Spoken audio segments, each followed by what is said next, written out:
I'm Alexandra, And I'm Sarah, and you're listening to One Step Ahead. a podcast where we pretend to be your wise big sisters as we share insights about growing up, finding yourself, and designing a career path you'll love to follow. On today's episode, we will be talking about high school experiences, what classes we found valuable, and how to get genuine letters of recommendation from mentors. Oh, good morning, Sarah. How you Good doing? morning. I'm good. How are you? I'm sleepy, but it's okay. It's going to be a good day. I hope so. How was your week? It was good. It was busy. I worked on a lot of other projects, but it was good. And I did a little bit of mindful resting. I helped put up some Christmas lights. We decorated our Christmas tree after Thanksgiving. So it was a good week. How about you? Yeah, same. It was a good week. I was home with family. It was nice to catch up with a few friends from around here, and we also did all of our Christmas decorating this week, too. So that was nice. Oh, so fun. Well, before we jump into the episode today, I want to remind you guys, make sure to follow us on Instagram. Our Instagram is at the One Step Ahead podcast. And please leave us a review on your favorite podcasting platform. It super helps us get our message out there. And we're just starting, and we super appreciate all the support. All right, let's get to it. All right. So we're diving into high school this week. Do you want to take a trip back to 5 years ago when we were starting high school? Like, is it bad that I barely remember that? I mean, I remember it all, but like, that feels just so long ago. I know. I guess it was 4 years ago because we're seniors. Oh my gosh, no. We started high school 8 years ago. That's so crazy. 8 years ago? Oh Yes, my. we've been in college for 4 and we did high school for 4. So that was 8 years ago. Oh my Oh, God. wow. That feels like a lifetime ago, but also at the same time, like literally 2 seconds ago. That's so weird. No, wait. No, we started high school in 2012. I don't believe that. We graduated in 2017. So In 2017, yes. 2017, 2016 was our senior year, 16, 15, junior, 15, 14, 14, 13. So maybe 7 years ago. But I like, guess so, because we're not in 2021 yet, and that's when we graduate. You're right. oh, Yes. oh, rip. Wow. Yeah. Wow. That's crazy. Whatever. Okay. Well, we've lived through it. We will happily share our experiences. But I also want to bring up a point that I really think, because we just had that revelation right there, it is important to get your advice from people who have done something freshly, or like they've just gone through the experience, because while Sarah and I, we did just go through high school, like, that's crazy. That was 8 years ago, and things have changed. That's true. So take what we say with a grain of salt. I know. But that means Be our an LDL. college advice is going to be on mark because we're still in college. That's true. That's true. And I have younger siblings, so I feel like my high school advice is still somewhat up to date. Yeah, same. I have a younger sister too. So, okay, Sarah, where was your high school? How big was it? Okay, so I went to the public high school in my hometown, and it's like a mile and a half from my house. So my sister and I used to drive to school, and on winter mornings, the car wouldn't even defrost by the time we got there. So yeah, I live in a like very small town that was like close to high school. But we were, I think my graduating class was around 400. So there was like 1,600 kids in the school total. And I went to, I think I mentioned this last week, but I went to the same school pre-K through 12th grade. So my high school, I stayed at the same high school all 4 years, and it was just in one big building. So right up the street. What was your high school experience like? Okay, well, mine was definitely different. My freshman, or at least like my first semester freshman year, was very traditional.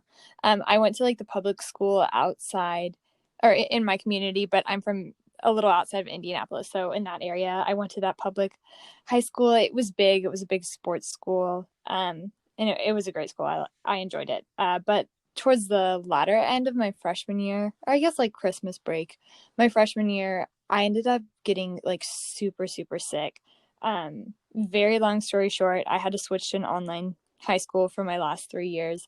Yeah, so being sick changed my experience greatly, but I was online, and I went to Indiana Connections Academy online, and was super grateful to have that experience and to be able to continue college while I was super sick. So yeah, and then that you could attend that public, because it was a public online school, you could be from anywhere in Indiana, um, and do that. And then a few of my classes went through like their international section of the high school. That's interesting. So you got to like meet people from all over. Yeah, I was in class, like a few of my classes, especially my AP classes, were with kids from like all over the world, which was actually interesting. That's That was so interesting because my high school was like kids I'd gone to school with since I was 5. So I knew yeah. everybody and everyone was from my hometown. So that's definitely like a different experience. Yeah. No, it certainly was. I was incredibly grateful that online school existed for me in that moment. I absolutely needed it while I was at like my sickest Mm-hmm.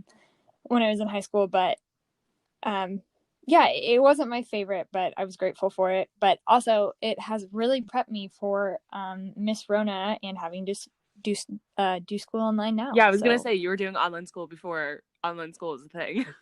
I know, and I didn't like it, but that's okay. But here we are. Here we Here are. we are. Okay, well, Sarah, what all were you involved with when you were in high school?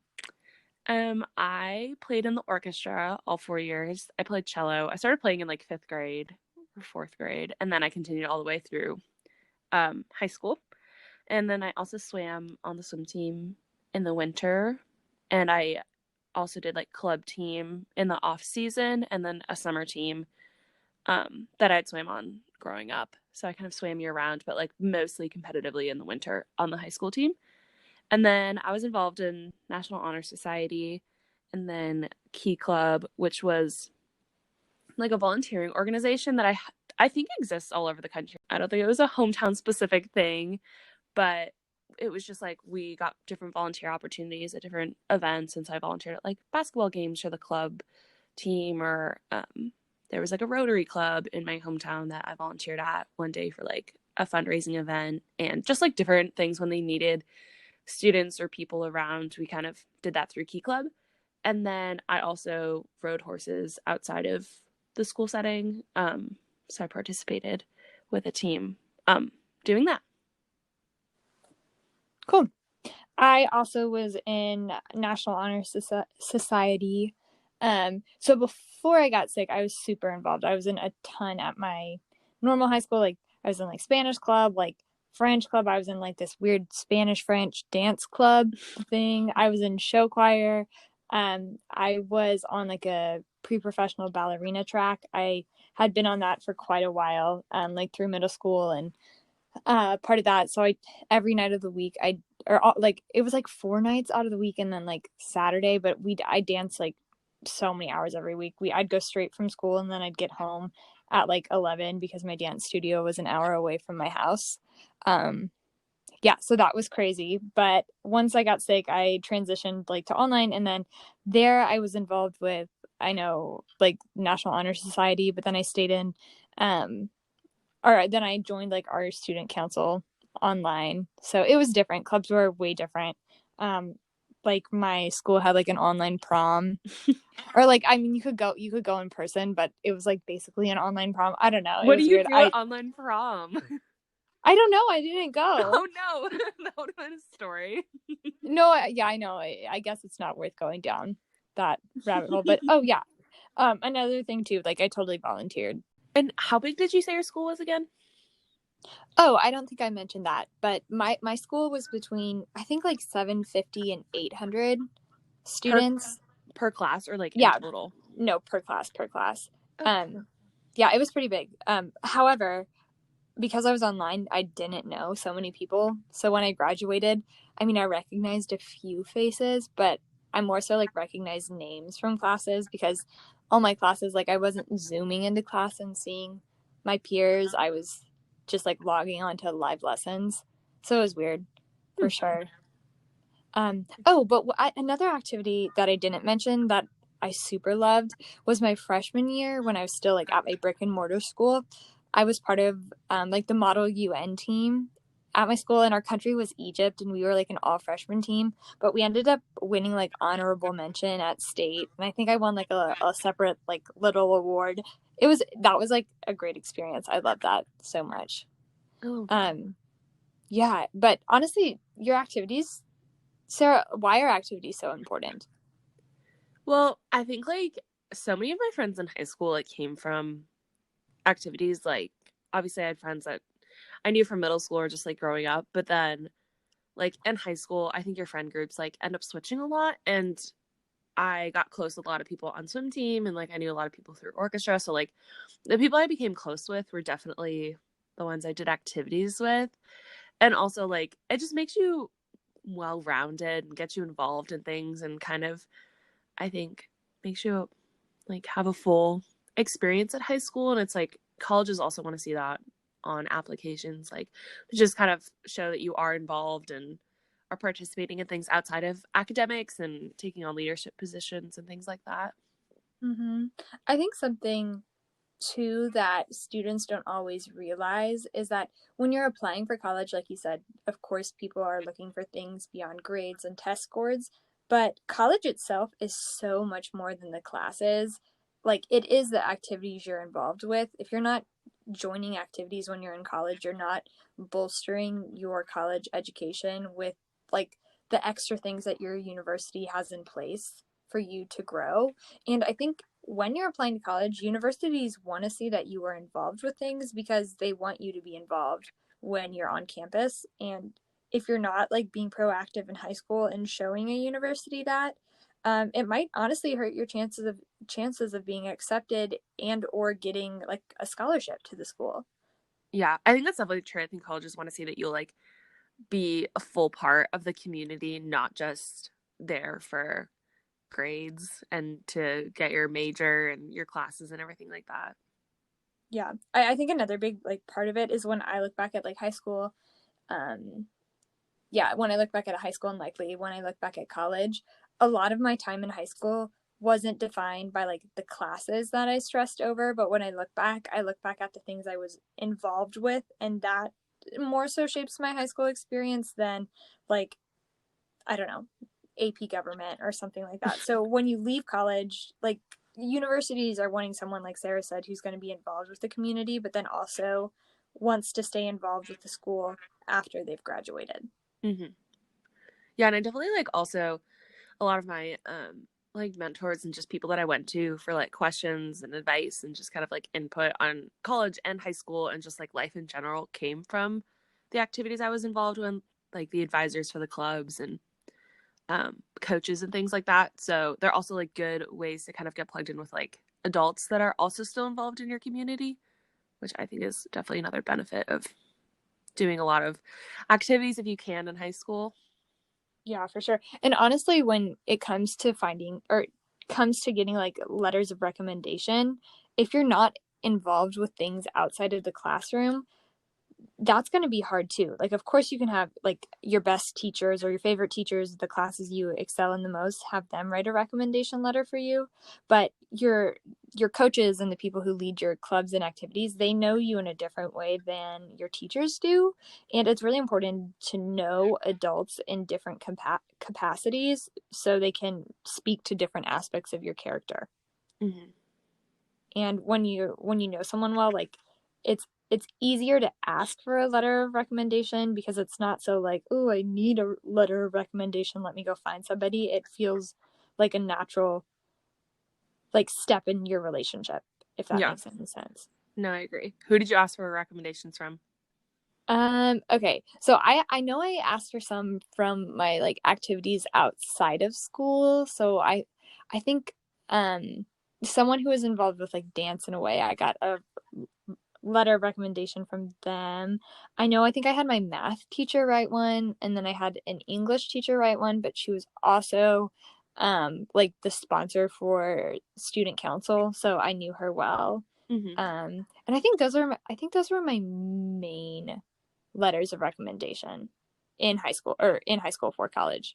Yeah, I only ended up getting, I got two letters of recommendation, and one was from an English teacher as well. And it was like her first year Oh, teaching at the school, and I just like connected well with her and had like really enjoyed my class with her. So she was kind of actually like surprised, which was funny when I asked her, but she was like, "Of course I'll write it." So that was good. And then I asked a math teacher who was involved in NHS.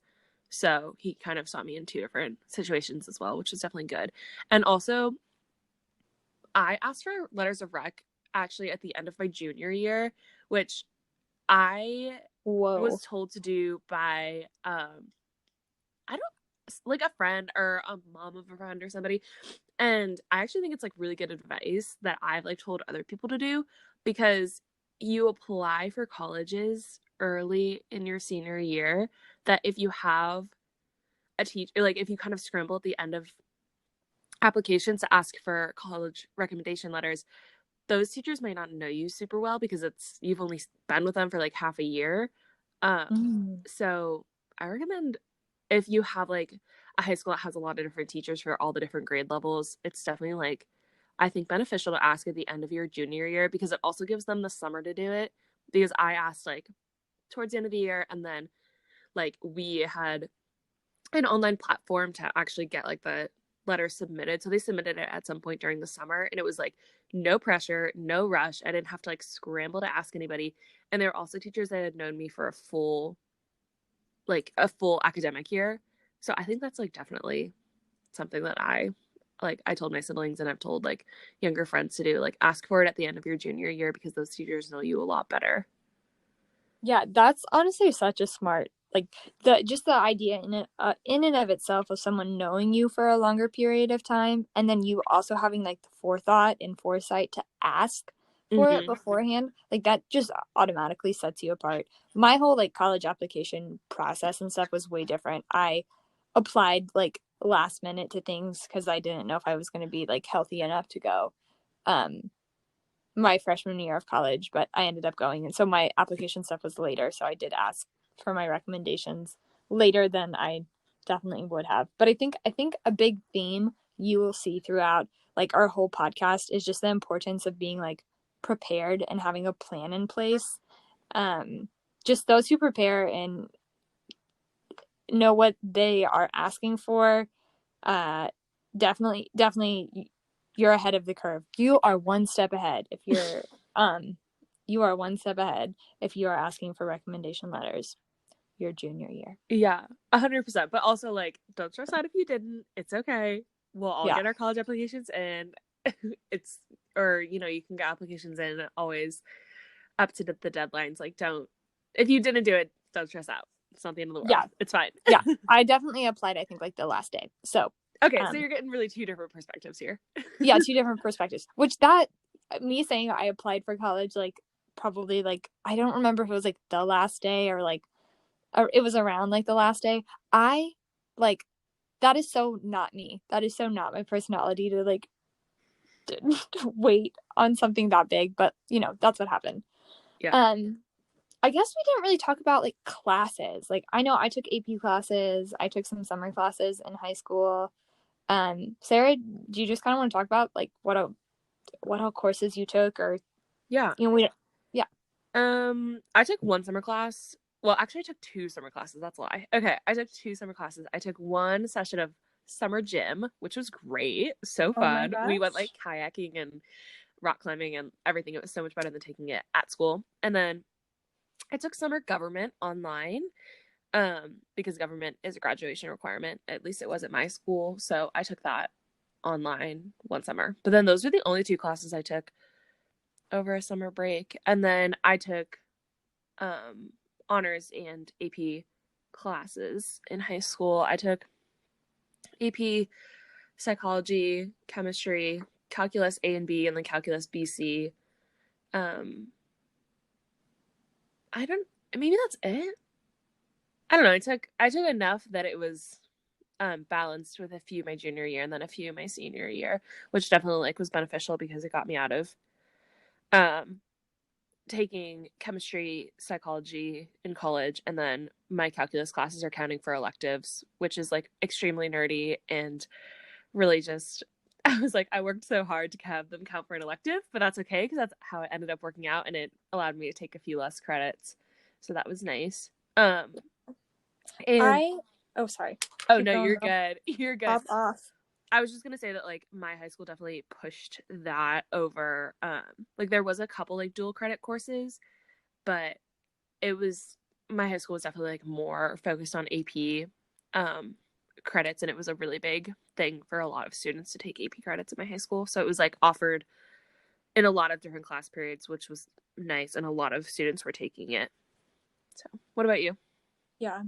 Okay, well, I took two summer classes as well. I know I took like from 8th grade going into my freshman year, it was a big thing to take, I think, like health online. So you could like take an extra science or something your freshman year. So I did that.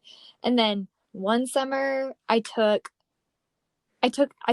no, I took geometry because at my brick and mortar school, like the flow of our math classes were different than my online high school. So if I wanted to like be able to graduate with calculus, like my AP Calc classes, I needed to take geometry over the summer. So I did that.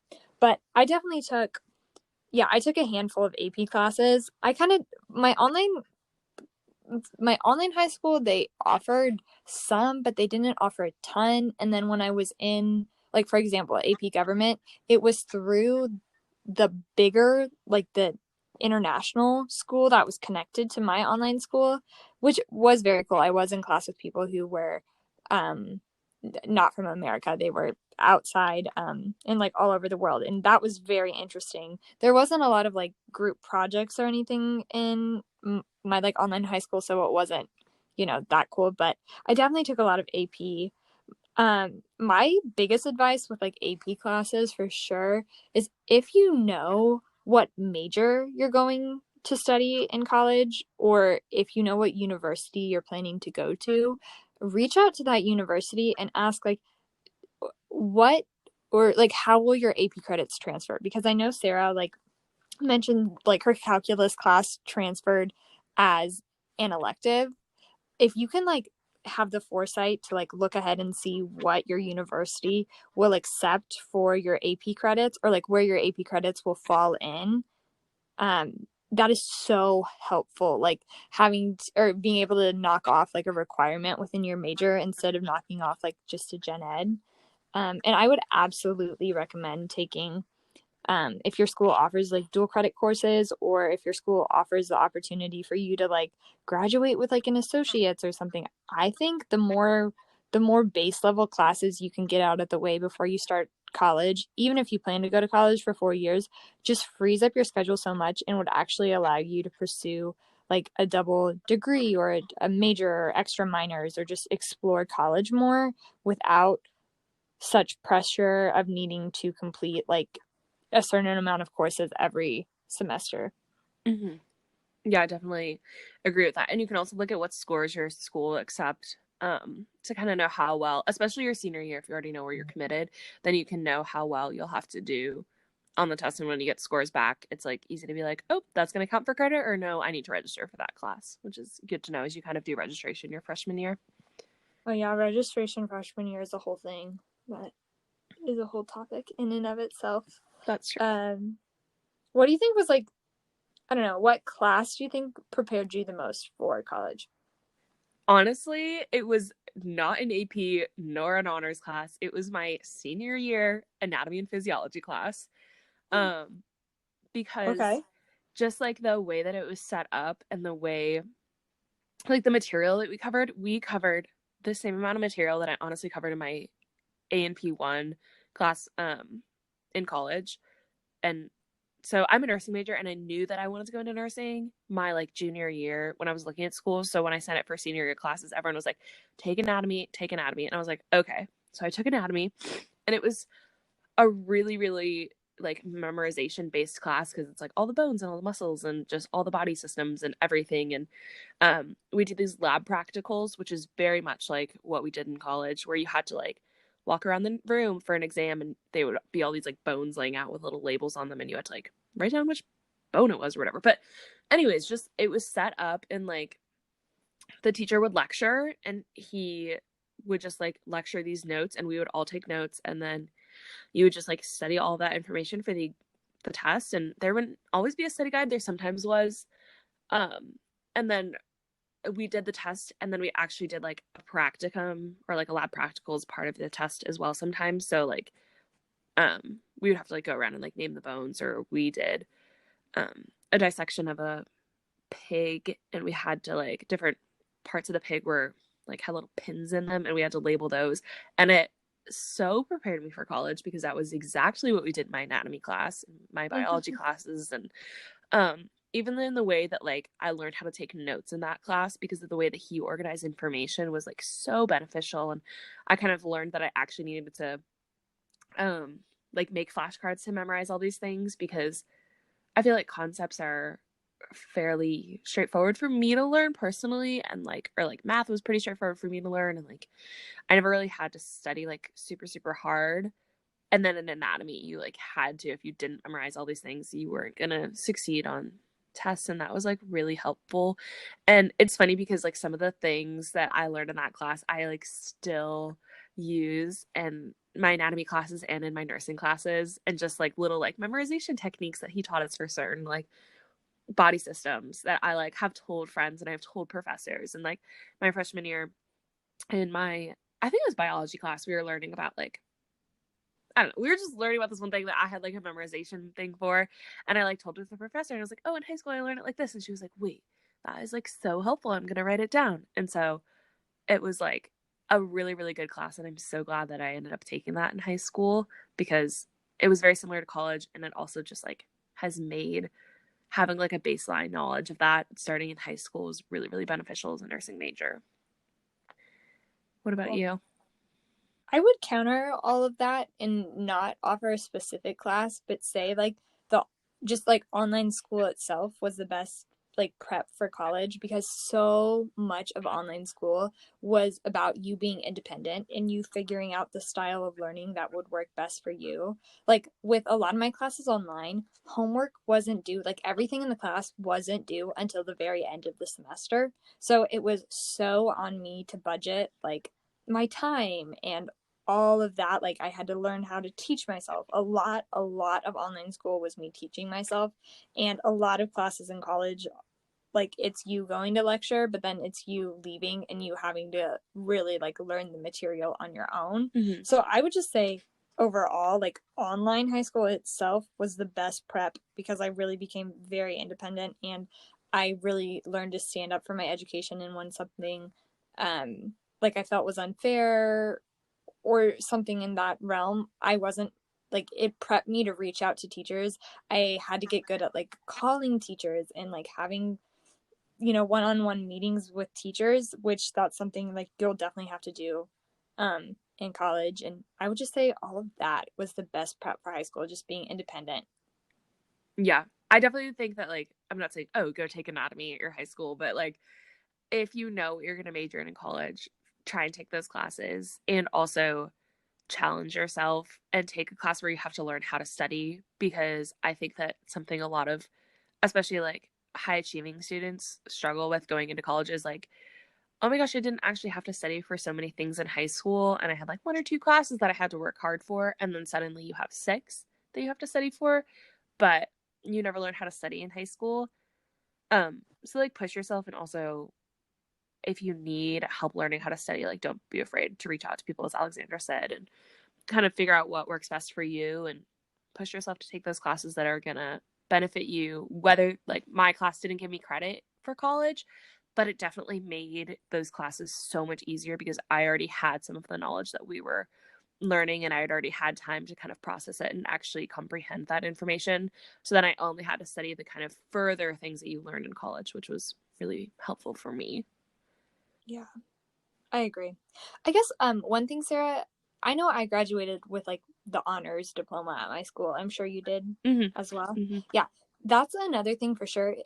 When you're starting high school, or if you're, while you're in high school, make sure you know what diploma you're working towards, because I definitely had friends who got down to the end who thought they were going to get like the honors diploma, but then they didn't because they weren't prepped. Mm-hmm. And you can't, it's not like college where you can be like, oh, let me like quickly take like a summer class to bump me up to like the right GPA to graduate with something, yada, yada, yada. Like high school, it's like four and done, Yep. or traditionally.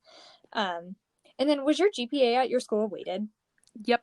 We had like um a 4.0 scale for like normal courses, and then um honors were on I think like a 4.5 scale, and then AP was on a 5-point scale. So a lot of people who took AP classes ended up graduating with above a 4.0. But then sometimes it has to get converted for colleges. Kind of confusing. But yes, we did have weighted GPAs if you took the AP and honors classes.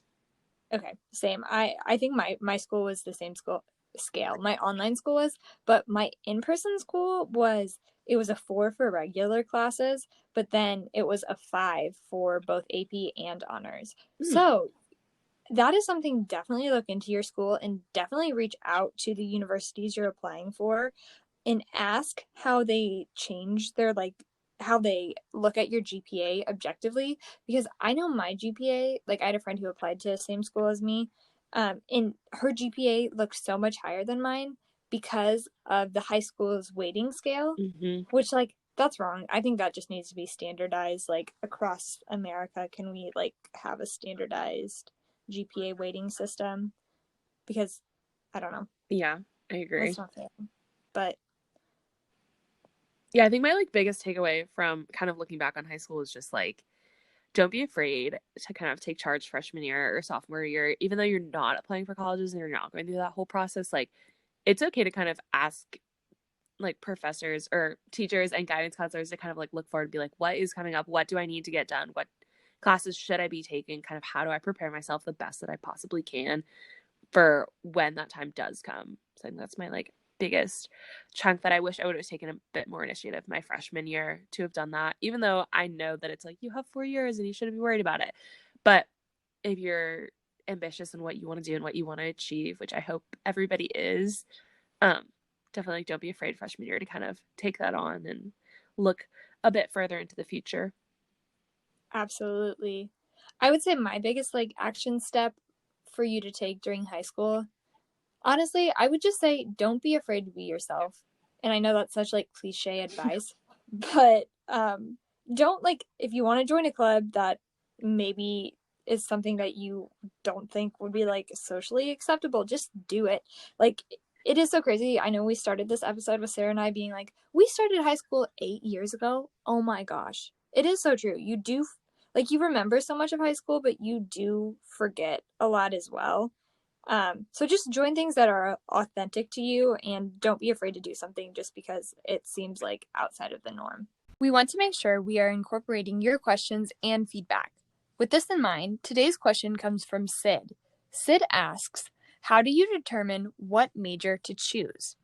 I definitely know this is something we are planning to talk about next week, but I do think we should talk about how to use high school effectively and efficiently to set yourself up for choosing the right field or major in college. Sarah, what are your thoughts on this topic? So I'm a nursing major, and I decided that I guess like I pretty much solidified it my senior year of high school because I was in this anatomy class that I was really, really enjoying, and I realized that that's kind of I wanted to take a healthcare route and continue focusing on that in college. So that was like really nice to kind of dip my toe into like what kind of classes I would be taking in the future to see if I enjoyed them and felt like I was succeeding in those classes and that hopefully that would continue in college. So I think just trying out different classes and trying out different like types of classes in general, like taking art classes and taking English classes and even outside of your major. Like I know my high school had things like journalism and yearbook and photography, and you could kind of try all these different things that would relate to some sort of like future job or career that you could like take no cost. Obviously it's like high school, so it's just like choose your own adventure. You can kind of take them with no sort of penalty or cost to you and see if you like them and not have to commit to 4 years like you would in a college setting. So I think just trying out different things and not being afraid to kind of see if you enjoy them. And if you don't, you're only committed to a semester or a year versus like 4 years and or really have to kind of switch things around with changing a major in college in the future. Yeah, I absolutely agree. I think when you're in high school, your electives, I think people often neglect, I think, the electives they pick in high school. They pick something, or they often will stay like in one lane. I know, for example, like a lot of my friends who did go into medicine, they only ever chose like medical related electives in high school, but they never gave themselves like the opportunity to take a pottery class or to take an art class or to take a class that doesn't necessarily align with what they thought they wanted to do. So I think if you don't currently have something that you feel like, hey, I know this is the exact field I want to go into, or I really am passionate about X, Y, and Z, I would definitely take a wide variety of electives. I definitely think in high school, as Sarah mentioned, it's like less of a riskier chance to take it, because in college, if you do decide when you come in to take a lot of electives to try and explore what you think you want to do, that does come with a real cost, in a very expensive cost depending on your university. I would also say I know we talked about our clubs earlier, but clubs are another great way to like actually get involved with um, teachers and leaders in your community who are working in a possible field you would want to get into.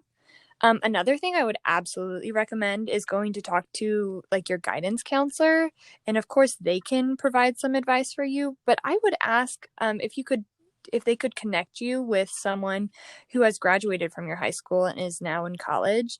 Really being able to talk like one on one with someone who is in college and from your hometown might be a great way for you to kind of like feel out what truly is best for you. Or if you know like or a trusted adult in your life, your parents or your aunt or your soccer coach, ask them, hey, like, what are my biggest strengths? Where do you feel like I would thrive the most? And just kind of take their feedback and incorporate it into like those electives that you pick.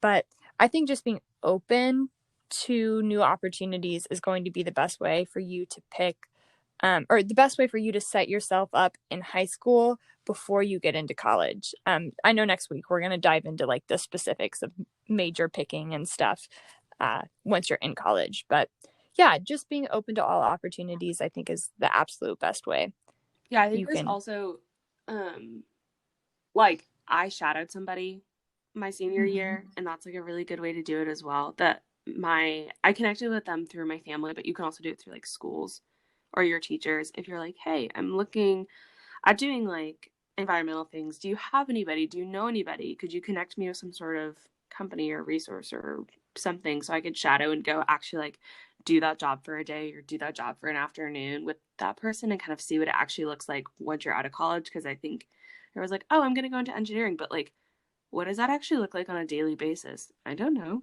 Like, or what does it actually look like to be a preschool teacher? Or what does it actually look like to be a doctor or surgeon or whatever? So you kind of can do that and see what somebody's like daily life looks like, and that can also kind of determine like, is this job a good fit for like my lifestyle and what I want to do in the future, and like kind of like, do I want to have a 9 to 5 job or do I want to have something more flexible, and is that going to work? And then those people are also like really good resources to kind of keep and be like, how did you end up here? What kind of path did you take to get here? And would you do anything differently? And that can offer a lot more like specific advice than like a counselor or teacher necessarily might be able to. Mm-hmm. And I think another thing bouncing off of that is that people, I know it can be intimidating to ask like someone who's older or who's established and working in a job, like, hey, can I come shadow you? Or hey, can I ask you these questions? But honestly, most people are probably going to be happy to share some information. And honestly, every time I've reached out to someone, I have been positively surprised. Like, no, I've never received any like negative or mean feedback for asking. So I think just putting yourself out there and asking is the best way. Yeah, I 100% agree. The worst thing they're going to say is, oh my gosh, I'm too busy. I'm so sorry. But this person might be able to. And then that can kind of further the relationship or kind of further who you're able to talk to. Or they might be like, hey, my company doesn't do that. And then, all right, let's talk to somebody else. And, it's not going to be, no one's going to be like, oh my gosh, why would you ever ask that? Because most people enjoy their jobs and kind of want to talk about it and share it and kind of have younger people do it. So. Yeah, it feels really nice, like when you work hard in a position to have someone, admire you enough to ask you a question. So most people, like Sarah said, are going to be happy to talk with you. Yeah, I definitely think like don't hesitate to kind of step outside your own comfort zone and ask to shadow jobs that you might be kind of considering but not necessarily like tied down to committing to. And also the same with classes, and that's a good way to kind of see all the possibilities and all the different places where you could end up, and without taking a big risk like committing to a 4-year degree.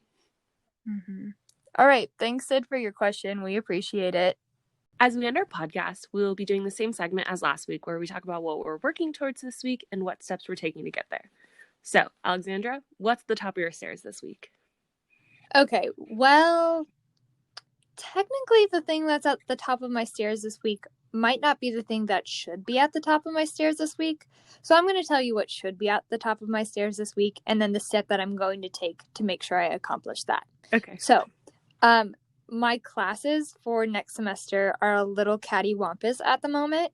So I need to figure that all out and make sure everything is in tip-top perfect order for me to graduate with 0 flaws. So the step that I will be taking tomorrow morning to make sure my next semester goes smoothly is emailing all the people I need to email to set up meetings to make sure everything is A-okay. Sarah, what's at the top of your stairs this week? I am focusing on organizing my life, specifically my computer this week, because this semester, everything just kind of ended up all over the place on my computer as far as like documents and files and my Google Drive and everything. So I am hoping to organize that into, I have like folders for each year of college, and then within each year I have each semester and then all of my classes. And the folders have been created, but the documents haven't actually been moved in there. So right now it's just a little chaotic. So tomorrow, that is my plans. That outline is there. I just need to sit down and actually do it, and I have time to do it tomorrow. So that is happening. Lovely. As soon as I got back as soon as school was over, that was like the first thing I did. I had a digital declutter day and I got a bunch done, but there's always more you can declutter on your computer and your emails in your account. So yes, that will be very helpful and your mind will feel high-key refreshed. And speaking of organizing technology and like email and all that, this would be a great challenge for all of our listeners this week. Clean out your social media and clean out your emails. And when I mentioned social media, that reminded me, y'all should follow us on Instagram. Our Instagram handle is at the One Step Ahead podcast. We would super love it if you DM'd us questions or if you left comments for us to answer. We totally want this to be super interactive and we want your feedback so we can include it in the show. You can also email us at the one step ahead podcast at gmail.com. Also, please feel free to give us a review. It helps us grow. Yes, we would love for this to be more interactive, and so future episodes can be what you want them to be about. And we're so glad you joined us for this week's episode, and we hope you continue to listen to future episodes. Next week, we'll be talking about all things college applications and decisions, and we hope you'll give it a listen. Bye, guys. Bye.